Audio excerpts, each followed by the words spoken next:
আন্দোলনকারীদের তো এখন ডিমান্ড প্রধানমন্ত্রীকে পদত্যাগ করতে হবে, কারণ ক্ষোভ বাড়ছে। একটা বিপ্লবের সম্ভাবনা আমরা দেখছি। তার নায়ক কিন্তু সোনাম ওয়াংচুক, তার জন্যই কিন্তু ভারতবর্ষ নড়ছে এবং এই প্রধানমন্ত্রী নড়ে গেছে। পুরো ভারতবর্ষ ভেঙে পড়েছে, ওখানে লাখো লাখো যুবক যাচ্ছে ভারতবর্ষের বিভিন্ন প্রান্ত থেকে এবং বিভিন্ন রাজ্যে প্রদর্শন শুরু হয়ে গেছে। তাহলে কিন্তু মোদিজি খুব ভুল করবে। বারুদের স্তূপের উপরে আমরা দাঁড়িয়ে আছি, পুরো দেশে কিন্তু অভ্যুত্থান হয়ে যাবে। ভারতবর্ষ একটা বড় দেশ, এত জায়গায় কিন্তু কন্ট্রোল করতে পারবে না এবং মানুষের মধ্যে প্রচুর ক্ষোভ জ্বালা আছে। ভারত খুব শান্তপ্রিয়, নেপাল আর বাংলাদেশের মানুষের মতো নয়, কিন্তু চুমকে যেভাবে তুলে নিয়ে গেছে বর্বরভাবে অসভ্যতার সঙ্গে, এইটা কিন্তু মানুষের রাগ অনেক বাড়িয়ে দিয়েছে, ক্ষোভ বাড়িয়ে দিয়েছে। এবং কোথায় থেকে তাদের পার্লামেন্ট অভিযান এটা কঠিন অগ্নি পরীক্ষা। বাংলাদেশ নেপালের মতো হবে কি না জানি না, কারণ এরা যেমন বাংলাদেশি হয়ে ঘর থেকে বেরিয়েছেই যুদ্ধদেহী হয়ে, নেপালেও ওরা বাড়ি থেকে বেরিয়েছে আর ভাঙচুর শুরু করে দিয়েছে। এটা কিন্তু না, এটা গণতান্ত্রিক পদ্ধতিতে দীর্ঘ 1 মাস হতে চলল তারা সেখানে অবস্থান করছে এবং লাস্ট 2 দিন আগে সোনাম ওয়াংচুককে বলপূর্বক খুব বর্বরভাবে তুলে নিয়ে যাওয়া হয়েছে। তার 20 দিন উপোস করা, অনশনে থাকা অবস্থা, একটা দুর্বল মানুষ যার 10 কেজি ওজন কমেছে, যার বয়স 59, এবং এরকম একটা স্বনামধন্য মানুষ, শ্রদ্ধেয় মানুষ, তাকে এভাবে টেনে হিঁচড়ে এবং নাকি গালাগালি দিয়ে তুলে নিয়ে গেছে। এটা হৃদয়ে বড় আঘাত করেছে এবং তা নাহলে হয়তো এই প্রোটেস্ট এরকম চলতেই থাকতো, মানুষ তাকাতো না। কিন্তু এই অন্যায়টা মানুষ মেনে নেয়নি, তার প্রতিক্রিয়ায় কিন্তু পুরো ভারতবর্ষ ভেঙে পড়েছে। ওখানে লাখো লাখো যুবক যাচ্ছে ভারতবর্ষের বিভিন্ন প্রান্ত থেকে এবং বিভিন্ন রাজ্যে প্রদর্শন শুরু হয়ে গেছে। যদি ধর্মেন্দ্র তিওয়ারি যদি রিজাইন করে দেয় তাহলে জিনিসটা মিটে যাবে। আর যদি সেটা না করে যদি বল প্রয়োগ করতে যায়, যেমন কৃষক আন্দোলনের সময় করেছিল, তাহলে কিন্তু মোদিজি খুব ভুল করবে।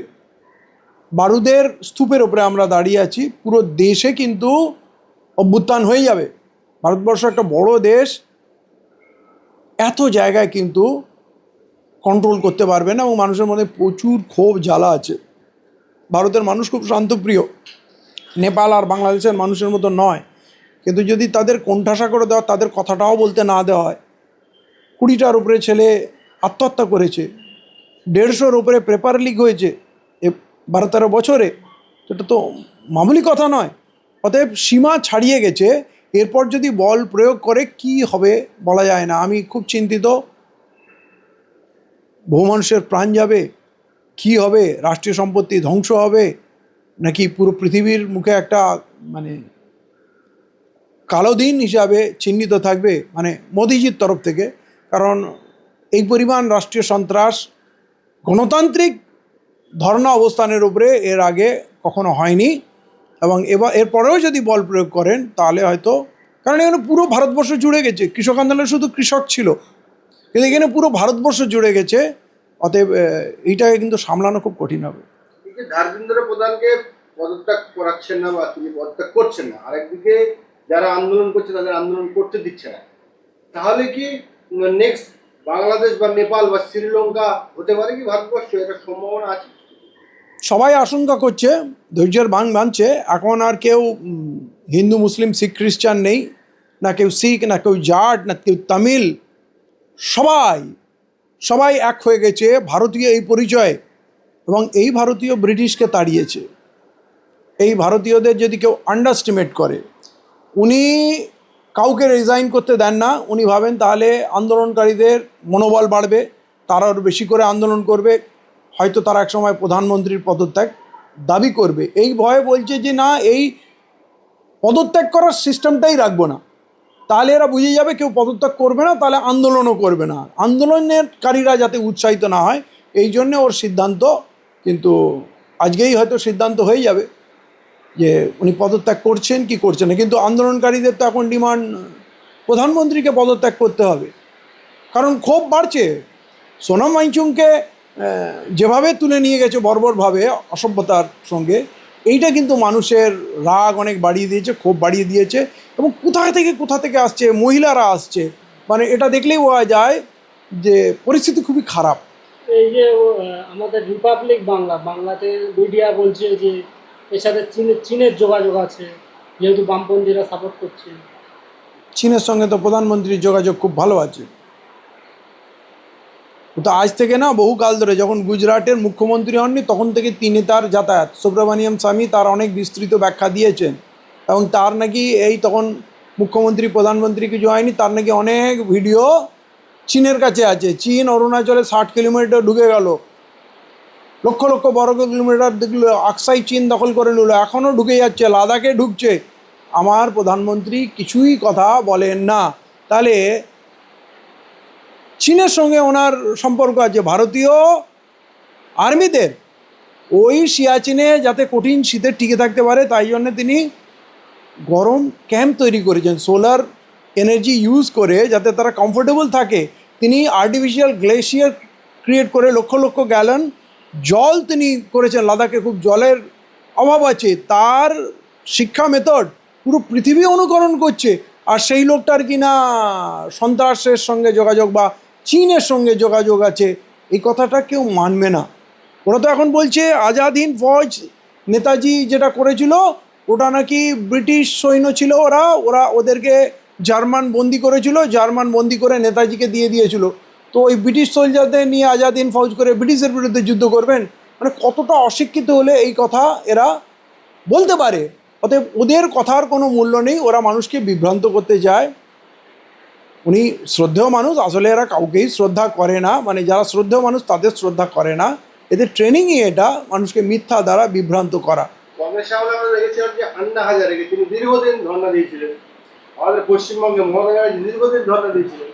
কিন্তু বর্তমানে আমাদের দেশে এই পেট্রোল T20 মানে ইথানল ইথানল মিক্স করে দিচ্ছে তেলের সঙ্গে, সে দুর্নীতি নিয়েও মানুষ মুখ খুলতে পারছে না। তাহলে একদিকে দুর্নীতি একের পর এক ঘটছে, মন্দিরে টাকা চুরি হয়ে যাচ্ছে কোটি কোটি টাকা, আন্দোলন মানুষকে করতে দেবে না, তাহলে দেশ কোন দিকে নিয়ে যাচ্ছে সাথে?